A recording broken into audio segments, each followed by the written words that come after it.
Today's episode of Cocktails and Conversations is a powerful and insightful dialogue on managing talent, navigating success, and building meaningful careers within an ever-evolving creative industry. And I couldn't think of a more fitting guest to share this conversation with than the Vannessa Amadi, a pioneering force in talent management whose career has shaped the trajectory of some of the most recognizable voices in music and culture. In this conversation, Vannessa shares the story behind her journey into talent management, a path built not just on instinct, but on vision, discipline, and an unwavering commitment to the artist she represents. Vannessa speaks candidly about trust, longevity, and the realities of advocating for artists in an industry that's constantly shifting. For artists, managers, founders, and creatives navigating their own journey, this episode offers a rare and thoughtful perspective on what it truly takes to sustain success. So pour something that makes your heart sing,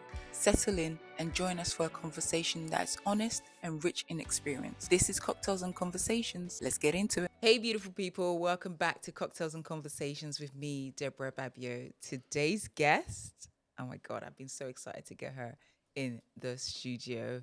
I'm going to let her introduce herself to our audience.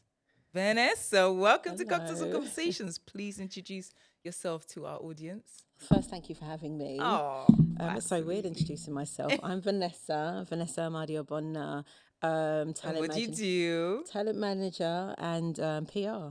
Oh, girl, she's and been mother, too, she's been too modest. She's the iconic PR and talent manager. We're going to get into it. This woman is a powerhouse. When I say power with a capital P, powerhouse. So I'm so excited to have her here in our little cast for Cocktails and Conversation. But before we start, let me pour you a little drink. Thank you. What do you have? Oh gosh, everyone asks me that if I didn't make it up. I don't know. I literally freestyle. I literally freestyle. As I was saying, I want a cocktail bar, but I don't know if I could teach anyone to make the cocktails because I actually just You're like me. You're like me. But everyone, well, we're gonna test. I don't even want to spoil it. You're gonna tell me I'll if let this you know. is good or if this is good or not. Thank you. Cheers. I'm gonna call this the raspberry spritz. We're in raspberry kind of color wise. Really? Like we're kind of. I was born for this. I was really born for this. Okay, we'll be cheersing to Vanessa. Oh God, long life, good health. Amen. Amen. I think that'll be it, yeah. And a good rest of the week. Ooh. Oh, that's nice. I think you could do a little bit kick of alcohol, but I like it. I like it. It's a subtle. It's a subtle. This is good for me. Like a raspberry type spritzer type. Oh yes, it's really good. I'm telling you, God, if I say every episode, if it's in my trajectory, run me that cocktail bar because I'm working here. I'm working. It's really nice. Thank you. Oh my gosh. Well, where do we start? I know, right? I mean, like I said, you are a powerhouse, but I want to know what little Vanessa was like. Oh gosh, little Vanessa was very ambitious, still is actually, but really ambitious. From a young age? Yeah, definitely. Oh my God, what brought that on? What was your family quite ambitious? Was it like I think so. Sibling rivalry? I want to better not that. I'm from a Nigerian household. Well, I am Nigerian, lived in a Nigerian household, and if anyone that knows about that, there's a lot of emphasis on do well, study hard. This one doesn't have two heads. That kind of energy. Yeah. So from a young age, and also sort of seeing my parents with their businesses and doing what they were doing. Okay. So they were business owners. Well, more so they're entrepreneurs in different ways, and. Really, it was my mother, or is my mother, that was the driving force, big time, like the go-getter, and I'm just watching her. So from then, I've always been very ambitious, always wanted more, always wanted it all, whatever it all was. But yeah, young Vanessa was very much into her friends, music. Well, what were you like at school? You'd have to ask my friends to be honest with you, but I was someone that was very. I think I was like the mother type person, the nurturer, like someone's fallen over. You got siblings, right? Yeah. Where you falling? I'm second. Second out of how many? 5. Yeah. Second. Oh my God, that's like me. I'm second oldest as well, yeah. But I give firstborn energy though. Really? Yeah. How does the firstborn feel about that? Because sometimes they feel like territorial, be like, I'm the firstborn. I think she's all right with it, you know. Okay, yeah, I do. I think she's all right with it. And you're all close? Very, extremely close. I mean, good. I am my brother's godmother. Oh, So random. wow. But What? yeah, very random. Okay, you have to explain that. Again, you'll have to ask my mum why she did that. But I was 8 or 9 and made his godmother. Right. Because it's 5 of us, of course, and my mum worked loads of jobs, 3 jobs actually, and I was the one looking after him the most, I suppose. And I was very nurturing. That was like my baby, if I'm honest. And he's the only boy. No, yeah. We were all really Oh my God, excited that's when he like the came. same. Oh, you the same as well? Yeah. Is he One of my last? second to last. Okay, ours is last. Oh gosh, Yeah, wow. so He's completely spoiled. Yes, Even to this day, low key by Yes. us. But so I looked after him actually. So I think my mum probably felt that's just what she wanted to and do. also it's that safe space, right? Yeah. And just knowing that you would be there for him. Absolutely. At any point. Yeah, that's and it's worked out. And I have 10 now. Was it fine with the other siblings, or they felt good about everything, or because it Yes. sounds like you're the chosen one, girl. Well, I don't know the favorite. No, you know how it is in these families. It's like, this one's the favorite. I don't think it's that. I think it's just more of I am like my mother, very nurturing, and I just think that with him anyway, that was literally like my baby. Right. So it became his godmother. Wow. Very random, but it is what it is. No, yeah. And also if it works, it works, right? It does, yeah, to this day. To this day, Yeah. it still works. And are you godmother to then his children? Because I know he's got kids, right? He doesn't have children yet, right, okay. but I'm godmother to 9 others. Okay, wow. So when I got to the 10th, I'm capping that. No more. I don't know if you're allowed any more than that, but I've got 10 myself. Wow. And but he is the godfather of my son. Right. Okay. So, okay. Yeah. Oh, that's beautiful. Oh, Yeah, that sounds so. I love it when Black families especially are really close. We're and so really close. Yeah. Keeping that traditions alive and just I always say we're losing our culture, right? And because obviously no shade to our parents, they did what they did. They came here, tried to build a life, and then we kind of immersed ourselves into the Western culture and the Western life. And then sometimes you do lose I think I was having a conversation with someone. They were like, "Oh my God, I don't know my mother tongue, and I'm trying to learn." And I'm like, "That's so key because it's true. We I know other cultures and other communities that stick. You don't leave that house unless you know the language, literally English and whatever. You know, so Yep. it's we just allow ourselves to dilute ourselves to fit in, which is understandable because it's hard out here. It's a different time, it's hard out here, but it's I feel like now it's on us. It's on us to really 100%. come back and really get that culture back. Because I literally, we buried my grandma, I think a couple of years ago, and I was hearing all these stories from all these old dears. And I'm like, I want to bottle this up because when you go, this goes with you. How do we get them to write books? How do we? Anyway, I digress. I just love being African. I love being our culture, and I just want to preserve that a bit more. Yeah. So you were in school. You said I'm going to have to ask your friends. So if I did ask your friends, what would you think they would say about you? They would say she was bossy. Mm-hmm. They would say that she was popular. Mm-hmm. They would say that she was the one we went to for advice and for prayer. Actually, Prayer warrior, I love that. Yeah, I mean, I don't think at that stage it wasn't warrior level, but it was definitely it was coming up. It was warrior warrior in training. Warrior in training. For sure. I think I was, or still am, the one that we have an issue or someone has an issue. All right, well, let's pray first. Do you know what I mean? And let's see what God is saying about this. I'm that girl. But yeah, it's funny because my set of friends from little Vannessa, in secondary school, they're still my best friends. Oh, wow. Now. It's 9 of us. That's incredible. 30 plus. Because that's rare as well rare. To have that friend. Because life happens, right? People, you've got kids, you've got married, things kind of, not in a bad way, but it just does. Life just fizzles happens. out. Everyone goes, and I heard a quote where it's saying is, keeping friendships is all about proximity. You were all in school, you were all going through the same things. Yeah. But now when someone gets married, it might be different to someone who's single, to then someone who's not, trying to have a baby, but can't have a baby. And life just happens. So to hear that, and to always be female. All girls. Yeah. That is a blessing. But because we didn't realize that until you have conversation. You're like, oh, so you don't talk to your friends? That's my core group of friends. Because especially when it's core females, like all girls. you hear all these stories that this girl did this and she was my best friend and now we don't even speak. I mean, I've had that. I had someone who was like my sis. I didn't go to uni with, but I met her through in my younger years, and now we don't talk, and that it still feels weird to me. Like, how is that even possible? So that's such a blessing.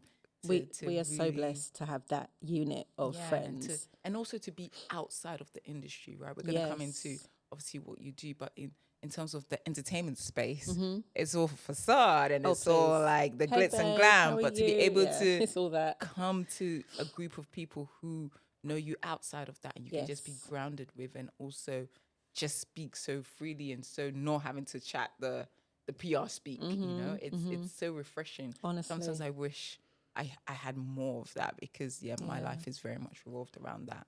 But anyway, so we're now saying you're friends, you're still friends, which is beautiful. Yeah. How do we move from small Vannessa to the working world to then business owner? Tell me a little bit about that. I mean, I'll condense it. Of course, there was college. It's been a journey. Yeah, it has. It really it's has. Been a journey. It has, and it started quite early for me as well. Oh, really? I did went to college. I did maths, pure statistics. That's what I studied. Wow. But then I also picked up a communications course at A level. And during that course, I got to work at we had a mentorship at the BBC. Oh, okay. Which was really the starting point of me in the media space. I went to a college called Hammersmith and West London College, which, for some reasons, looking back, shouldn't have gone there. But for why shouldn't have gone there? Because I excelled in my GCSEs. Yeah. And But you following friends? Following friends. Yeah. That's literally what I did. And I think my parents were like, look, you work so hard, like go where you want to go. But if you, in hindsight, where would you have gone?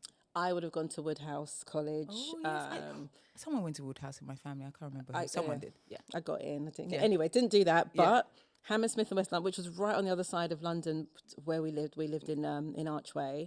But there I met some of my best friends. I mean, I was in college with Terry Walker, with Estelle, who is like one of my best friends till to this day.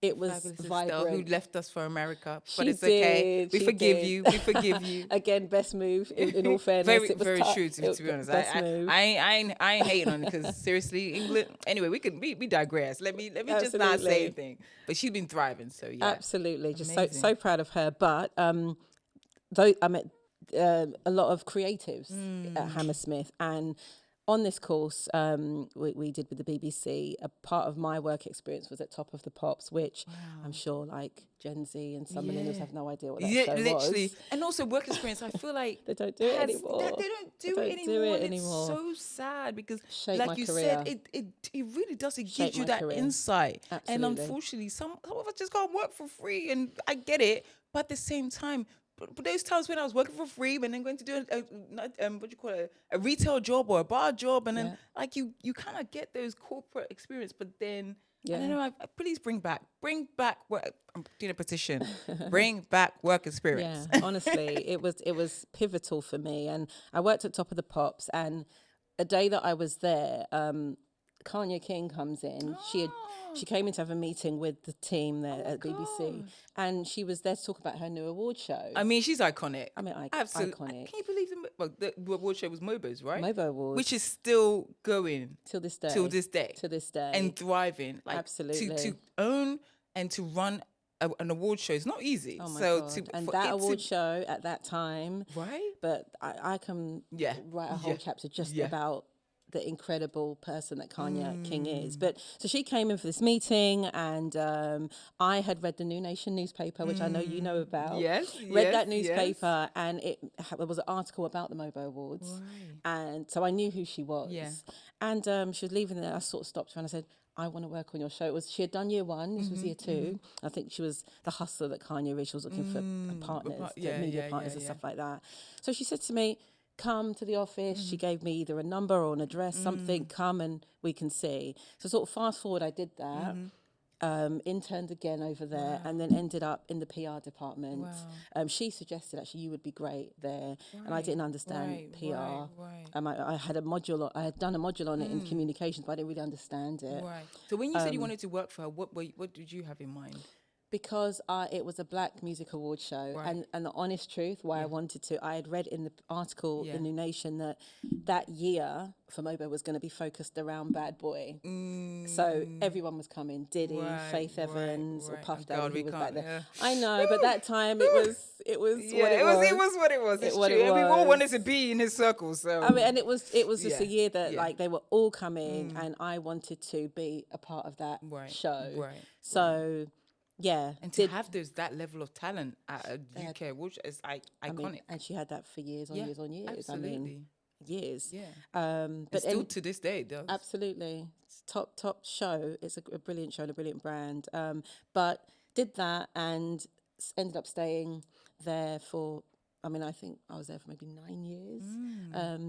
Developed my PR experience there. I worked in that department, which I ended up running over a few years of like being, I was going to say upgraded. That's not the right word, but evolved and promoted. Exactly to that. And I worked alongside because there's a PR company that ran the awards, which is called the Outside Organisation, and that's Alan Edwards. And that's where I met Alan. The icon, the legend. Honestly, he's got stories for days. He really does. And eventually, I was poached out of MOBO into Outside, and I worked there and developed my PR career further, and that's how I really was pushed in PR. Oh wow! Yeah. So music really then became your thing, right? Because I was wondering, like, why music PR? Fell into it, that honestly. Interesting. Fell into it. But I love music, so it all made sense, and I so did you that. Always loved music. You always wanted to do music versus fashion or anything else. No, always music. Oh right. Always music, but my time in PR had led me to do bits of fashion, a bit of film, a bit of sports. But music was always the core of the PR that I did. And in that became not just, putting out campaigns and, managing the campaign. It was also the crisis management side of things, which, there's not been a project that I've worked on that hasn't had some level of crisis. Can you share some? Some iconic ones that you can now that they're out, you can actually say. I mean, there's quite a few. I mean, at MOBO we had a year where we had a gentleman called Peter Tatchell, who he is a activist for gay rights. Oh, right. And he led a protest outside the awards show because that year I think we had Elephant Man. That was attending, performing. I can't remember what he was doing, but he was in attendance. And there are lyrics that he had over the years that were heavily homophobic, and Peter felt that he shouldn't be on the show, or he just shouldn't have this airtime. That platform, basically. That platform, exactly. So he came down and protested, and that was my first time of like, oh my God, like, how do you handle this person? Right. And again, I learned very quickly that, communication is key. Prompt, if you sort of stay away and just leave it, that doesn't necessarily you can't work. Avoid. Yeah, I mean, sometimes you can, but 9 times out of 10 you'll end up with something else worse, so it's best to address it head on. But that was one time. God, there's been so many. I had I looked after Ray J once, and I remember we were at a club with Pamela Anderson. And Ray J is in the club, with this big fur coat on. We're having a great time in some club in central London. And Pamela Anderson sort of says, because she's animal rights activist. And so she's talking to him about, you shouldn't be wearing that and all of that. And then it just sort of developed into... an argument. Not an argument at all, because Ray J was... He basically threw the jacket away. Type thing. And then following that, there was something that happened, and we then had to fix in the paper at the time, and then following that there was a tape that came out with him and another very famous lady that again we had to sort of look into that as well. But there's been so many things, God, over the years. I mean, I worked with Whitney Houston and honestly, That woman, one of the ones, if God said, who would you bring back? She would definitely be on the list. 100%. I married my husband because of her, which was another oh my God, side you're story. going to tell us. Okay, we're going to come back to that. We're going to come back to that. Him, wow. You know, and we were on tour. But yeah, we'll get into that. But yeah, there was bits and pieces around her. So yeah, there's been, wow. and more recent stuff as well. Yes, I'm sure. That's the thing, right? It never ends. It's never ending. As much as you are a master at it now, there's always, I guess you have to see it with fresh lens. You can't get jaded by it because you are basically the puppet master behind these things. You are basically helping this person who is oblivious to the fact that they've just made these stories about themselves, and you have to come in and be like, manage those relationships. And I always say in our industry, the relationships that you have are so key. It's all you got. It's all you got. It's all you have. Literally, that's your name and those relationships. Absolutely. That's sometimes make or break. Mostly make or break. It really is. It's literally that. Yeah. So when people are like, "Oh my God, Dev, you're so nice," I was like, I can't afford to be me. I mean, some people are, and they get away with it. There's that, but I couldn't do it if I any other way. I don't think. Yeah. I don't think we could have, especially as being Black women in this industry, have gone as far as we have if we were any other way. We don't have the same chances, we just same don't opportunities. We don't have the same bandwidth. We don't have the same leverage. We don't have to. They wouldn't even give it to us. They would just be like one little slip and then we're out. So there's always that. Did you always found that you have to work that twice as hard for half as much? Was that your experience as well? It was actually.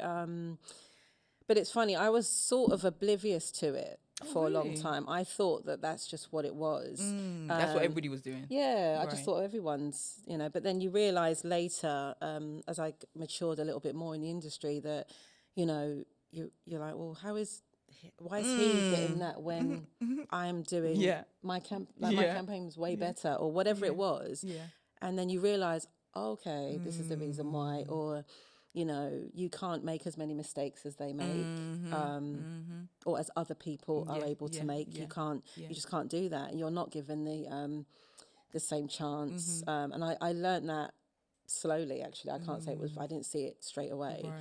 And also, there were very few Black women, very few Black women in the industry at the level that I was working at. So I didn't have many examples. Right. But now there were.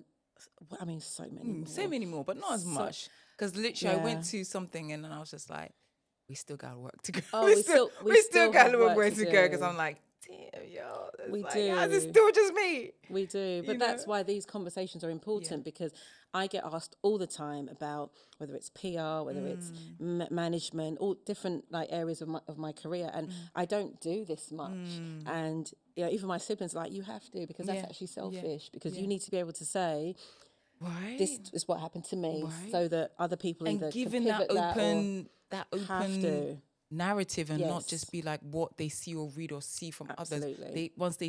You're completely right. I'm so very much like, I'm just doing my own thing in my own lane and it's okay. Me. And then when you speak to people or the bandwidth of people that are wanting this information, honestly, it's really shocking to me. Sometimes I'm like, you look, what? You want me to tell, like, what? And they're like, I need, they don't have it. Like, literally, and I look at my niece's age group and it's like, yes, it's all digital and stuff, but there's still a sense of they want someone to help them, guide them, or to see the same way like we did, right? But I think in our generation was very much that work ethic, whereas the new gen, I don't want to speak for all of them, but I feel like it's a bit different. That work ethic and that grit is not there. There's a lot of, it didn't work out, so I'm just going to give up. There's no push through or no... Yeah. I mean, I guess they don't have to. You can make one TikTok and be a millionaire, so maybe you don't need it. The times are different. The times are different, but I feel like there's still that element of it's up to us to 100%. Really voice these things and to have these honest conversations. Like, look, it wasn't easy, but we did it. Or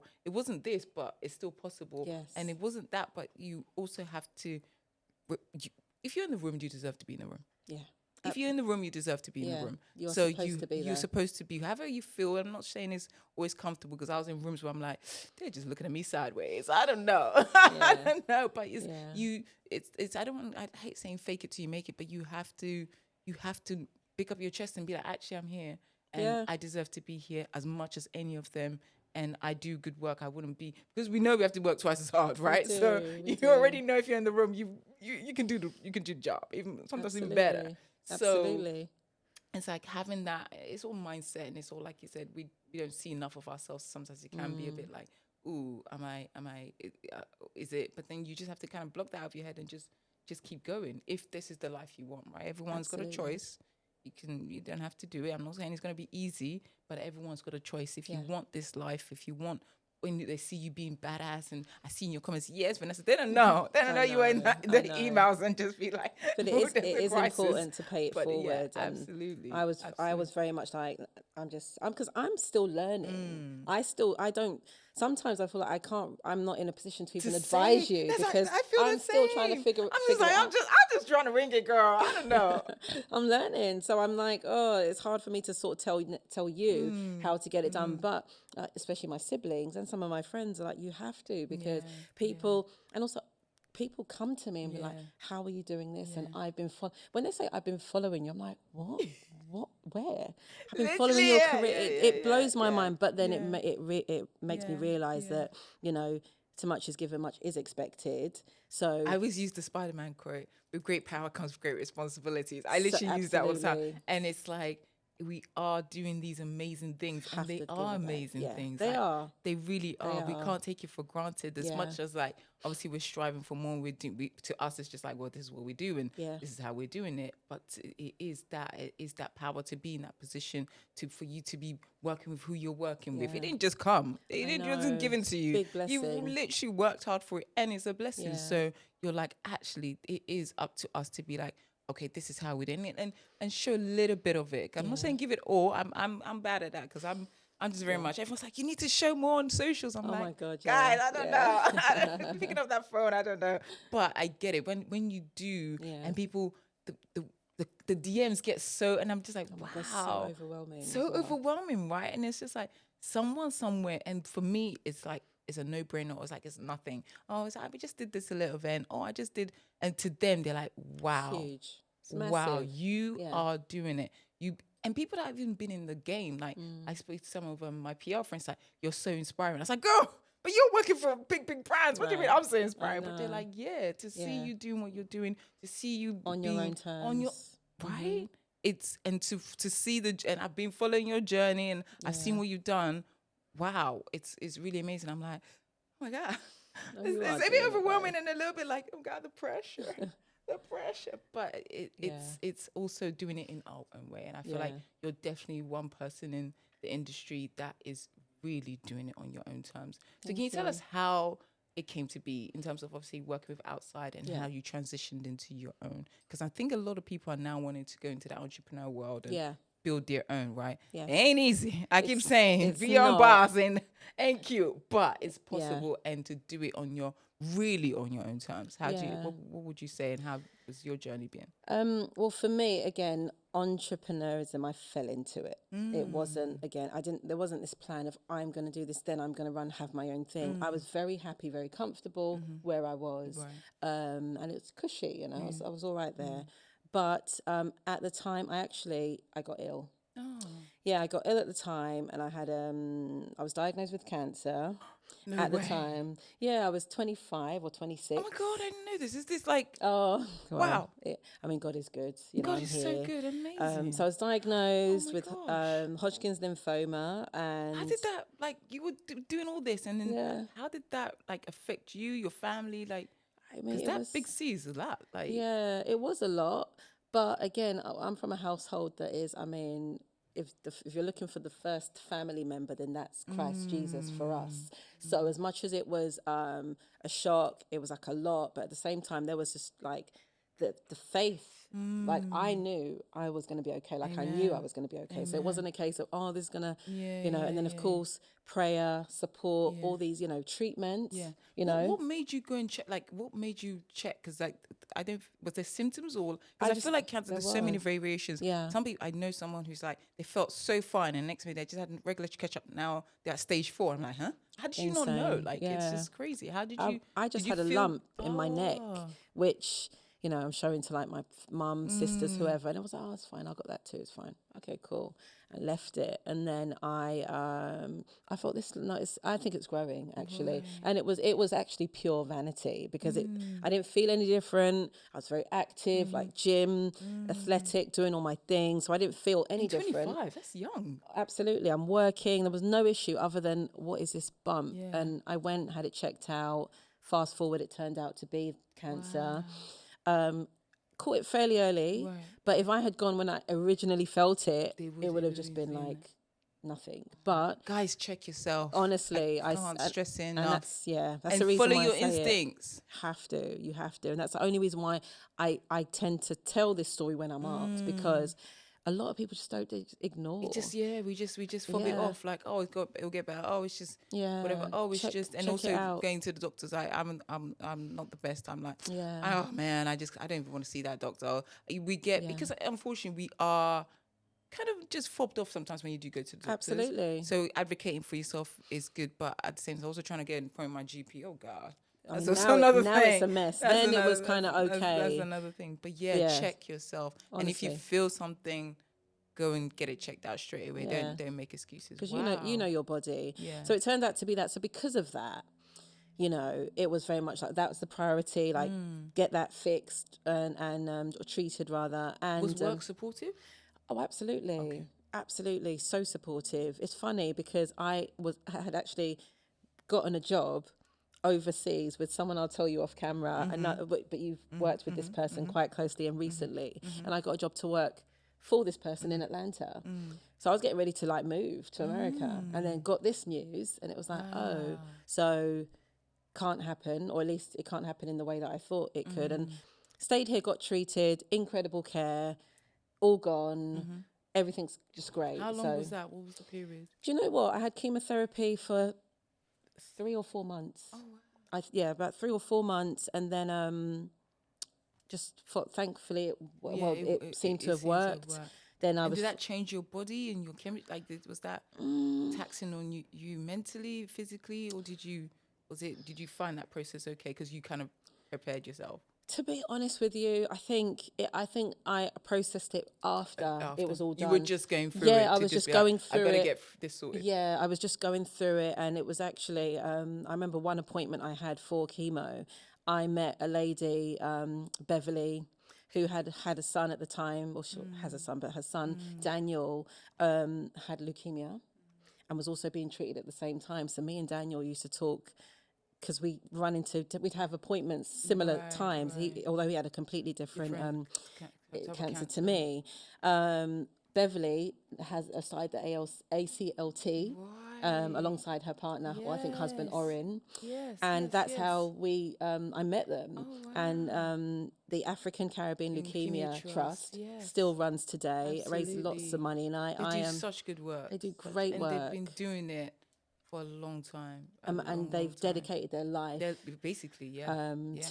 the cause. So I didn't process it until afterwards, to be honest. And then you're like, oh well, I had that. Like that's crazy. It was years later, because so much at the time happened. Like I was told to freeze your eggs because chemotherapy can send you into early menopause, and I'm just like, God forbid. That's a lot. Yeah, there was a lot. But do you think you dealt with it in the way you did because you were a black woman, because we're not allowed to be soft, or we're not allowed to break down? You just had to be tough. And that, going back to that whole being a mother figure, right? Having to care for. Do you feel you processed it that way, so you didn't allow yourself to fall apart? Do you think that's what it was? Or was it just going through the motions? To be honest, there could be a portion of that. But honestly, my faith to this day, I was so driven by my faith in God that I knew I was going to be okay. So there was, whatever you're saying to me, like, you're going to have to, I was like, okay, cool, let's do that then. You have to freeze your eggs. No, I'm not going to do that. I'm fine. Like, it was just more of, there was just an authority. And that I just felt that I just knew I will be fine. I don't know how else to explain it, but there probably were elements of can't really break down. Also because I have siblings, I've got my mum, my dad. I also didn't want to, because I wanted them to also be strong. So I mean, like I say, God is good, and I have my kids, and and my health. So that You didn't have kids at that time? I didn't know. No. I was 25. So where we at? No partner yet. Nothing. Single. Yeah. All of this is outside, happening. enjoying life. Hey, outside. I was outside. Yeah, literally baby. enjoying life. Honestly. Right. It was, and that's all that was. But that portion happened. So that was really, to answer your initial question, that's when I said, well, if this is going to happen to me, because it was stress induced, then no history in the family, and the doctor that treated me sort of said that's probably been a factor when he sort of assessed my lifestyle and the hours I was working and everything. That was, he was like, yes, could be, and also what I probably was eating, because I had a very clean diet while I had chemo, which helped, I believe. I see. At the time, because you're on the go all the time, like all the time. Really always on the go, always working, always in the office. Like when the cleaners have arrived, I'm still there. That was me, but I loved it. I loved it. This is it. We just throw ourselves in it, but my body did not. So, and that's what happened. But so because of that, when I learned that, so this is stress that probably brought this on, I said, well, I'm not working for no one else. It's going to be for me. So that way I can control what I'm doing. It's on my terms, and that's literally why I opened my own firm at that time. So I kind of jumped from one wahala to another wahala. One extreme to one extreme. Yeah, because again, I was naive. You just think, I was just doing my own thing. Doing it, and you realise, that's what my own thing looks like. It's a lot that goes into that. But yeah, I believe that that path or the reason I took that path was a blessing, expensive blessing, but you know, most of God's lessons are sometimes expensive. I mean, yeah, like, really? It's like, oh God, I gotta do this. It's like, really? Yeah. But that's how you know. That's how you know it's from him. That's how I know. Absolutely. Ideally and realistically, it shouldn't make sense, or we shouldn't be able to do it. But we do. Literally, the fact that I've literally got a podcast, I have my own business. Right. I don't get it, but I'm here, and it's only by God. Seriously. Honestly, so that was my journey, and I completely attribute it to my faith, actually, and that's why I got through that and set up shop for myself. So when you set up shop, did you know, like, you had a name? Did you know what you were doing, like register it, or you were just like, I'm just gonna set up shop? Like, how did it all come about? I think at that time, the PR agencies that I looked up to, they were always just named by whoever. So I just thought, Vanessa Amadi PR, done. Registered it, done. So that was literally it.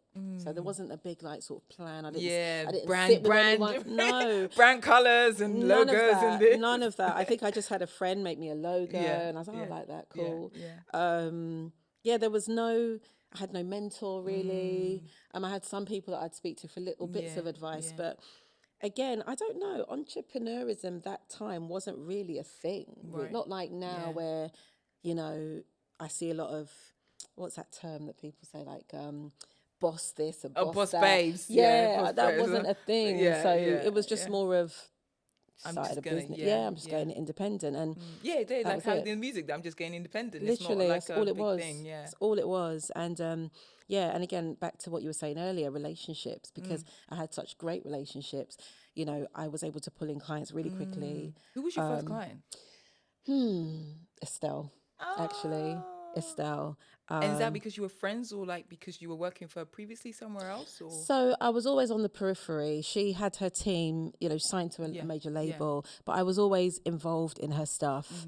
And I think sort of when I set up alone, I then just had a bit more of a formal relationship as far as work. So it was her and Keisha Buchanan as well, who was just Keisha, but now, of course, I work with the band. Trying to remember who else. Whitney came on. Oh, wow. Okay, you need to tell us about that. Yes. So tell us, how did this icon, like, and also overseas, right? Because the two you mentioned are British. Yes. How do you then do the crossover? Because you've done the crossover very well. Thank you. So it's like, how do you manage that? And also, like you're saying, you set up shop as you, right? How do you then spread? Because that's what I'm finding difficult. I've made my name. I live by my name. I honor my name so much. How do you now make every single person you bring on feel you? How do you do that? and not get overwhelmed. I know. I've been just, I don't know, I've been very, very blessed because, again, someone like Whitney Houston, complete icon. How do you, I worked on How a does she show. not, want you to forgo everybody else for her and you I mean, not, it was completely random. I worked on a show as alongside a talent producer. I was brought on just to like, what's that role? When it was an award show and they needed like people to look after different talents. I would say talent handlers, but maybe like that's a not the right. handler, Yeah, exactly. like literally, yeah. So I was brought on to Just do so that. talent, you're able to, work the room and make sure they're comfortable, that kind of And vibe. just That's sort of what we look mean by after talent. them. Yeah, that make kind sure of. that they looked after, they have what they need, all of that. Yeah, yeah. So I was brought on to do that for a show. It was called Fashion Rocks. It was done by the Princess Trust in I can't remember the year, maybe 2007 or something. I can't remember, but it was a long time ago.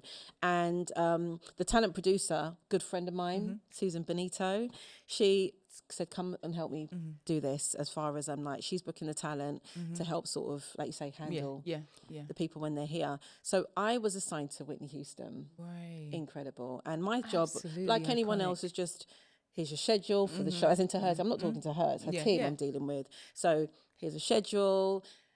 This is where she needs to just be. everything that This you is need. where we've got this is the room. This Literally. like, basically facilitate their riders, make sure they know where they're going, the scheduled times. Those kind of things that happen behind the scenes of all when of you that. see these glamorous shows. There's a lot that's going on. Yes. So when she arrived, and I'm speaking to the person that I've been talking to for months, I meet her, and I think she was surprised that I was the black lady. They usually are, because surprised. they don't realize we exist. Especially Honestly, in this England. in England. America, I feel like they use it, but in England, when they see us, they're like, oh. Her team like, so black girl, and also because it was so seamless, thank God. And anyway, show was great, and it was her first, I think it was her first thing in the UK for like forever, so it was a big like media moment as well.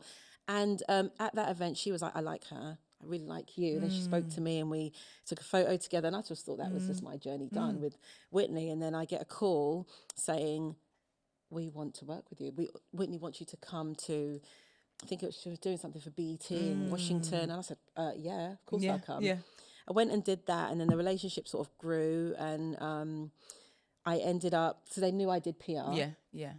And her publicist, a lady called Lynn Volkman, who managed her from the 80s, or managed her PR from the 80s, asked me to join the team. Oh, wow. And handling her European side of her press. So this is more not joining a team as your own entity. No. Well, it was my entity, but I worked alongside her label, which was Sony. So therefore you had to forgo your company? No. So VAPR was hired. Yeah, right. But what I had to do was work alongside. So Sony, who she's assisting her existing PR. Yes. So kind of go in-house as your own entity. Absolutely. Right. But it was also like, I would make decisions. So, should we be doing that? Yeah, we should. But then she'll say yes to the label. It was that type of thing. Or she'd have...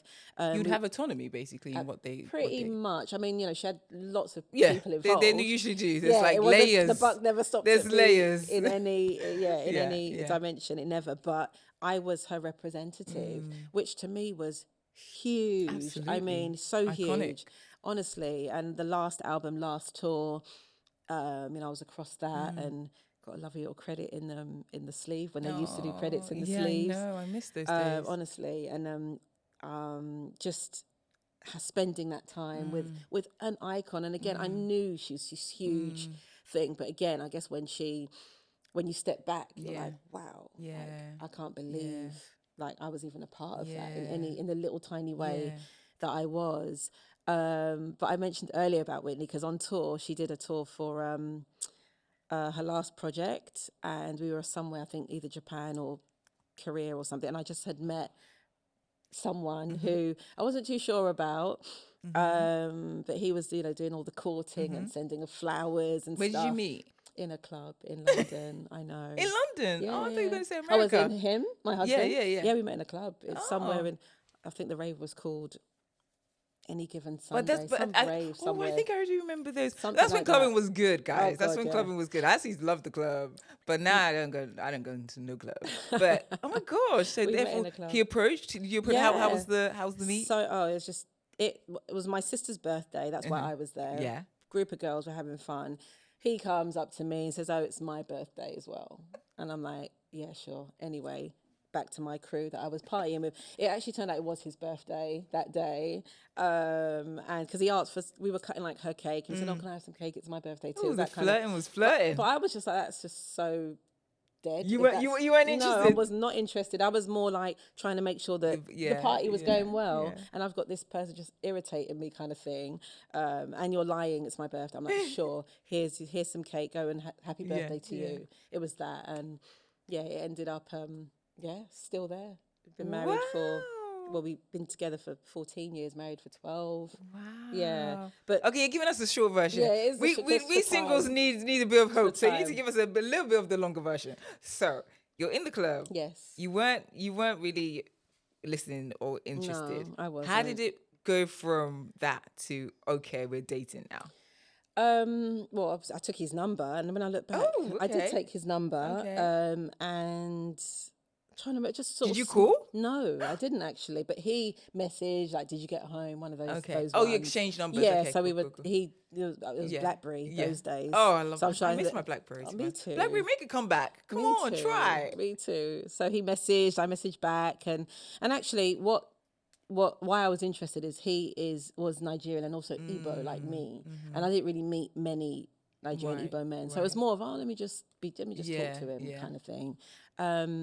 And then it sort of developed that I then went away on tour with Whitney. Yeah. So, and he would just be calling and he would send flowers to where I was in the world. Oh, wow. Yeah. And I think the crew, you're touring with the crew, they kind of notice those things. Yeah, and of course.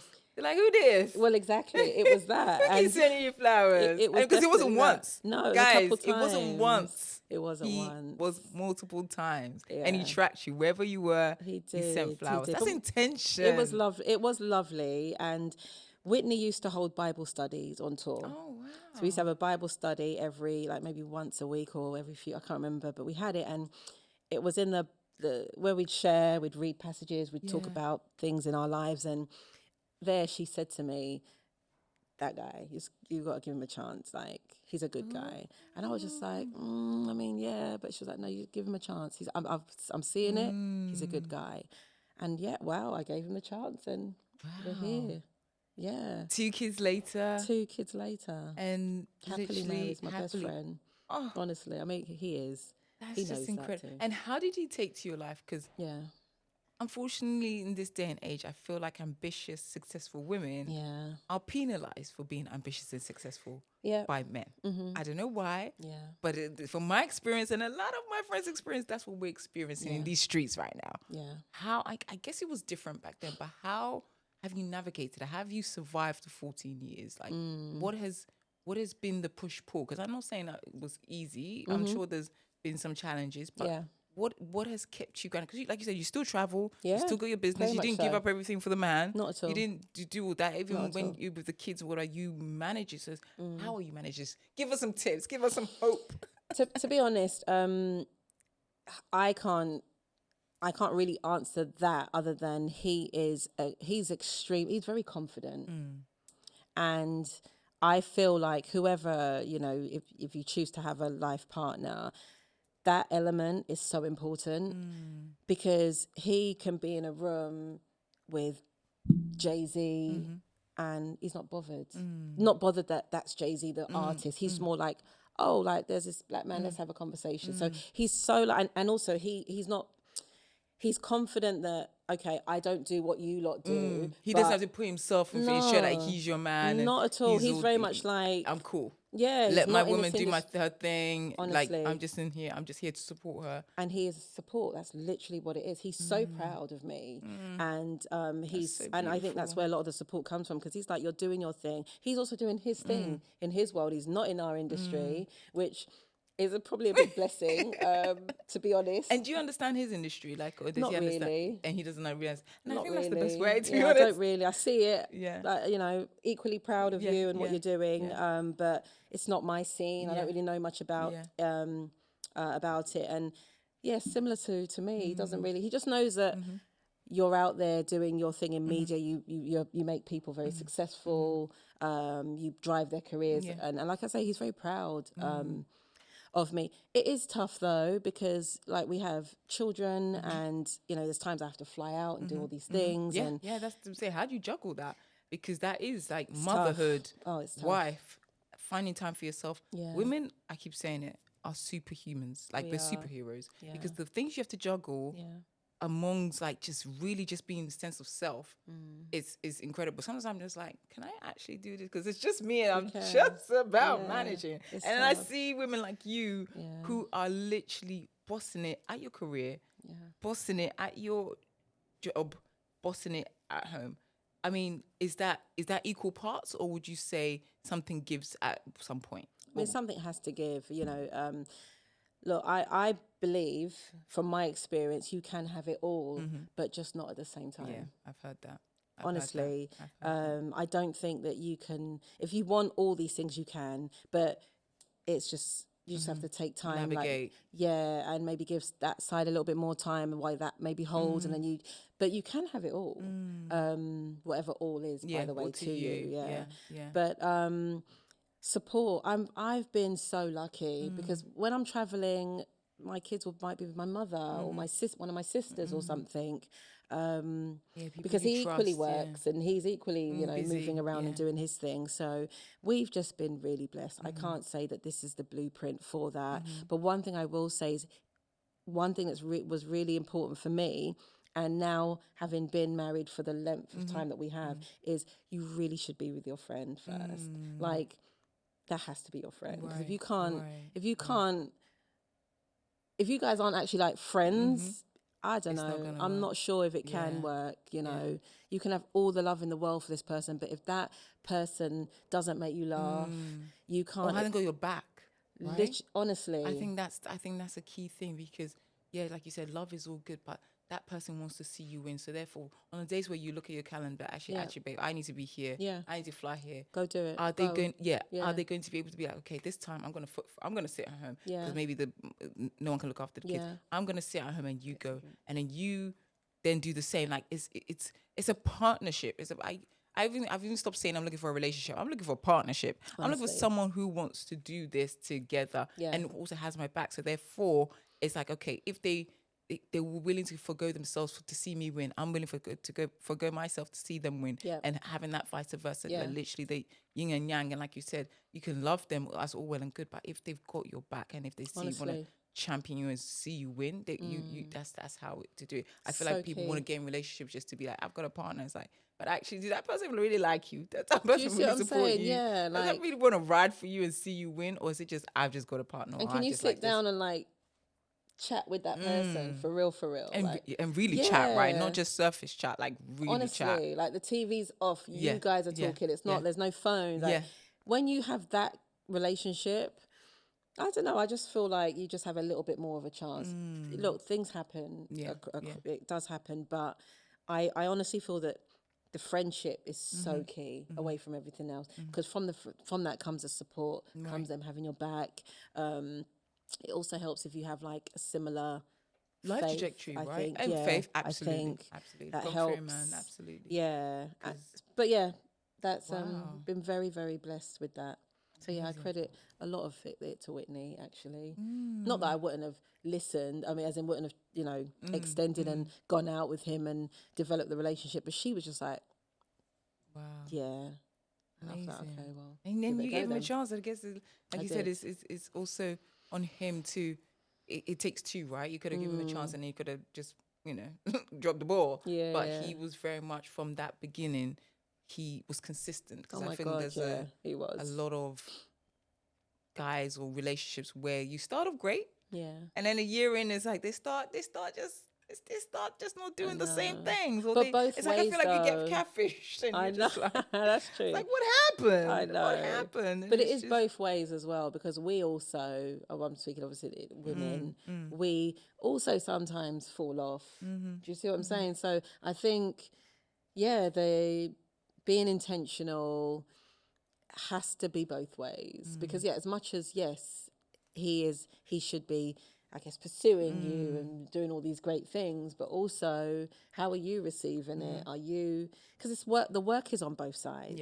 Yeah, you know, absolutely. I had to also, I almost made him like a bit of a project too, to be honest. What do you mean? Tell I us. did, because when I got to that point where I was like, no, I want to have a partner. I want to be married. Like when I listed the things I want to be a mum. You told him. It wasn't I told him, but I just had You like had a project. your own, This is what I want to achieve. Right. So I had to then, well, then I can't be on tour with this one all over. I have to leave that, because where's the time that you're going to spend with this person? So I also had to do the work.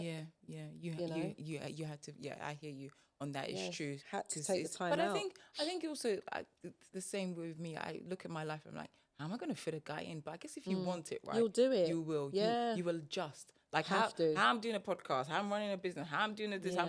Before I was like, you adjust. Life really adjusting. Yeah. Once you say you're going to do something, once you really put your mind to it, that's why the mind is so powerful. You will find a way. Like, or life will, things will happen. You just meet things, or things will happen. You be like, oh, it really does, but it's true. You also have to put the work. You can't expect it to just chase, no. and then you just sitting back, just not doing it, or you batting the advances all the time, or when he sends you flowers, you never say thank you. All of that. And I know I know we want a lot, right, and we deserve a lot, but at the same time, we also have to give. Like I do know that there's like some relationship where I can see the guy doing all the work and the girl's just like, like what more does this guy have to do? Come on now.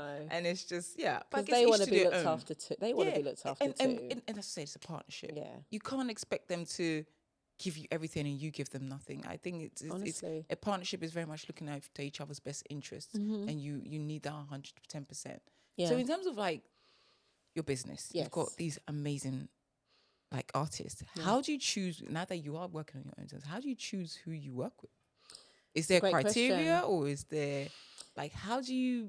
Yeah, no, it's a great question, and it's just how I feel, who I like, and I guess also if I feel that I can make this better, because if in the world of, we'll talk about PR and actually even management's a bit, because you cannot. I think you do. Don't you do both? I do both, but I can't take on many clients to manage, because I learned very quickly that to manage somebody, it's a whole. I mean, that's literally another child. It's another child. Basically, it's because you're not just managing their music or their what. It's everything that comes with it. Have you had your COVID-19 jab or whatever whatever it is? It's that level. Yeah. So anyway, so it's if I'm into it. And if I feel I can make a difference, if I feel like, okay, you're there, I can get you here, then let's do it. That's really where the choice comes from. And what was the decision that you made to kind of? Because I feel like, I'm no offense to any other PRs, but I feel like when I think of Africa, you're ruling. Oh. You're the one looking after the top of the top. Thank you. How did that go? Did you make a conscious decision to move into that space, or was it just like you said, a blessing and it all just came and it was just all natural? Or was it strategic in terms of your business going that? Because now I feel like you were the first in that space, and now everybody wants to jump onto that, African. Which is great, actually. Which is absolutely. But I feel like it's like you saw the potential. Yeah. Like you saw that, you brought them to mainstream.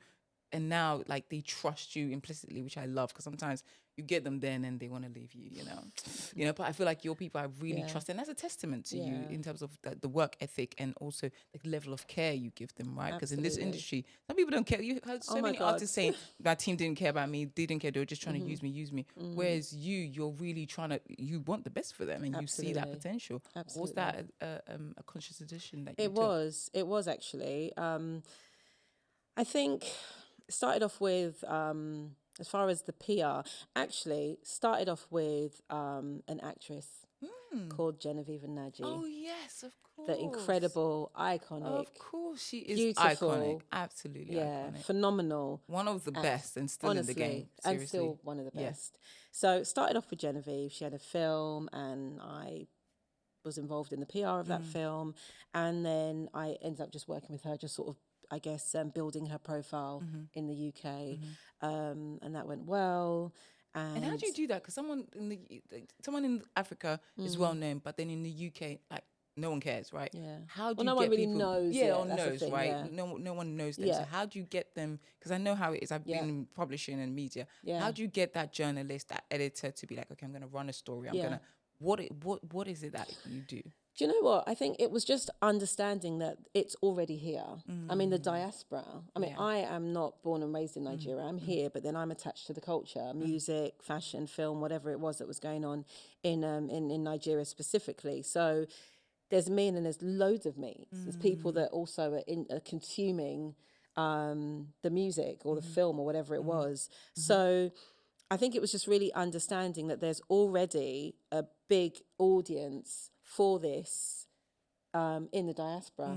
So it was really just, I guess, selling that story to the mainstream. Like, for example, okay, D'banj, after Genevieve, was one of my big clients, and we did really well with him because he released a record called Oliver Twist, which Absolute classic. And got to number 9 in the UK top 40. That is big. Huge. I mean, a top 10 record. It's huge at the time. And again, I guess only sort of now I look back, I'm like, whoa, because when I look at how many other artists have been able to achieve that, and because the diaspora was like, this is us, you know, and the sound was new, but also because of what was happening with that particular track, then you had mainstream press sort of pick up. And I remember there was one sort of pivotal piece, actually 2 things that we did that really pushed the needle. He had the cover of the Observer Music Monthly. Oh, wow. Which that's big. It's huge. I mean, it was, you know, that's like reserved for your Oasis, your Adele's, and this guy British from Africa. press, basically. Absolutely. And every month they have one issue dedicated to music, and you can imagine how many hundreds of thousands of musicians they are. D'banj was given that cover story, and it was amazing. It was a huge moment. And then also another big moment, he was booked to do the Radio 1, I think it's called Big Weekender now. Can't remember what it was called back then, but D'banj performed, and it was the same day as Jay-Z. Jay-Z performed on the main stage. D'banj did the one extra stage, I don't know what it was, but a smaller stage. But I remember reading and he killed it. I mean, and that's also a thing as well, right? When you give an opportunity, I feel like we do, like, again, we excel, right? We just need that opportunity. And I guess you're right.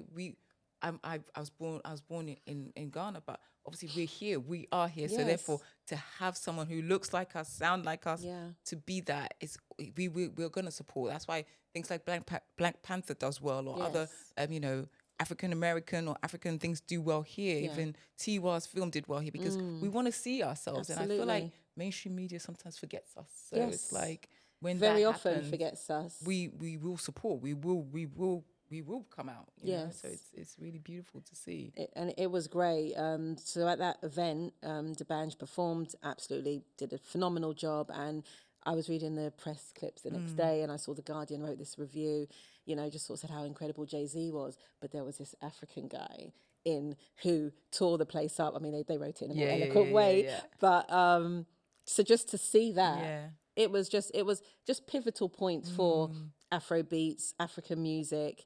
So it was intentional, because from then, of course, I worked with Davido, who is my brother. I have so much love for him. I was at the Chris Brown concert. He literally killed it. Literally when he came out, I was like, I was like, I'm in Africa. I know I hear from Chris Brown. Like, this is the one. I mean, what do we say about David? One of the greatest. Yeah, absolutely. He's low-key crashed my wedding. Oh, tell us. I mean, he came to the wedding. He was invited, right? I mean, no, he was, but his manager at the time, a guy called Kamal, was, invited. But, David came too, amazing. Yeah. So I'm like there at the little podium stage that me and my husband sat there, and Kamal comes over and says, "Oh, David's going to perform." So I was like, oh. So, but for me, I'm like a super organised. And I'm like, we're on a time schedule. It's not, there's no space. And then my husband's like, he's performing, like, what? And he had a record out at the time. It was Skelewu, just dropped, fresh record. And so David performs. He was on his way to a show, another show. Yeah. Performed, incredible. I started working with him from then. In fact, he asked my husband on stage, she's going to work with me. What she did with D'banj, and you guys do it with me. And he was like, yeah, sure, of course she will. And that's literally how we started working together. Until this day, still. Honestly, that's I have so much love for him. And he has an incredible team of... his team he's had a lot of them since he first started, and they're just, he's on top of the world. Wow. And of course, Tiwa. And I was going to say, Tiwa, sis. The queen. Come on, the absolute queen, the sis. Like you Honestly. said, they're all, it's like family, right? It's like literally, when I see them with you, I've been in the industry, I see how teams work, right? But it's like the level of trust, the level of care you handle with them is really unmatched. And the longevity you've had with them as well, because teams change, things change. But even if they've changed management or they've changed labels or whatever, they're still stuck by you. And it's just it's a testament to your work ethic, is a testament to just who you are, basically, and what you continue to do. So please continue. Thank you. Because you inspire me. Like, literally, the fact that you do what you do in the spaces you do it in is absolutely mind-blowing and awe-inspiring. And I need you to tell your story more. Yes. So thank you so much for being here and sharing with us. I want to end by some quick fire rounds. Sure. So I don't know if you're going to be... I was going to say, am I going to like this? I don't know if you're going to plead the fifth on most of these stuff. Okay. Who would you say is your most favourite celebrity you've ever worked with? Favourite celebrity? Or artist, or in like... I mean, there's loads. I know. There are loads, but Whitney Houston was incredible. And I would just say she was incredible. I don't have a favourite, but my memories, of Whitney her Houston. And what you did and how, how, God, how amazing. So iconic, seriously. Honestly. Seriously. Okay, so if you could manage any historical figure, public person, who would be dead or alive? Manage them? Gosh. Well, I would have loved to have worked with Michael Jackson. I mean, I got to work on a project that he was on, but I don't know if I wanted to manage him though, because incredible. But I can't imagine what that schedule would have looked like. And that life would have looked like. Like you said, managing. That might have been a lot. Yeah, that might have been a lot. If we're talking management wise, I guess maybe Michael would have been. I would have liked to have been a little bit involved in his team, but not on the. Let someone else do the heavy lifting. I think. What crisis? I know you gave us one, but what has been the ultimate crisis where you thought, I don't know if I can do this or I can get this person out of it? Can you say, or is it under NDA? No. There was one thing that happened to a client, which was a complete invasion of. It was just a complete invasion of her privacy, and also, she was a victim, actually. How did you handle that? Full on, and addressed it. That was the first thing. But also keep working, because in those situations, you stop working, and then the perpetrator wins. And kept working, and she won, and is still winning. Amen. Yeah. Amen. And that was probably one of the like, oh God, this is a tough one. Yeah, it's a tough one. Oh my God, amazing. Yeah. You do so many things, like I said, mother, wife, business owner, working with some iconic names. How do you decompress? How do you manage the pressure and the, everything that comes with being this boss babe, right? How do you center yourself back? God, I mean, again, might be boring for some, but it's my truth. And it is just prayer. It is prayer. It is knowing that this is not real. That what is real is the family that I have, the children I've been blessed with, the husband I've been blessed with, my parents. And just knowing that that's not real life. So that when I remember that, then it's all doable. I don't really take on too much with what happened work-wise, because I know it's not real, and it doesn't really matter ultimately. Wow. Yeah, that's what I'd say. Oh, Vanessa, thank you. It's been Thanks for having a me. pleasure. Thank you so much for coming. Thank you for sharing all that you've shared. Always. It's been so inspiring. I've been inspired. I hope you have too. Thank you so much. This has been Cocktails and Conversations with me, Deborah Babio. If you enjoyed this episode, please subscribe for more.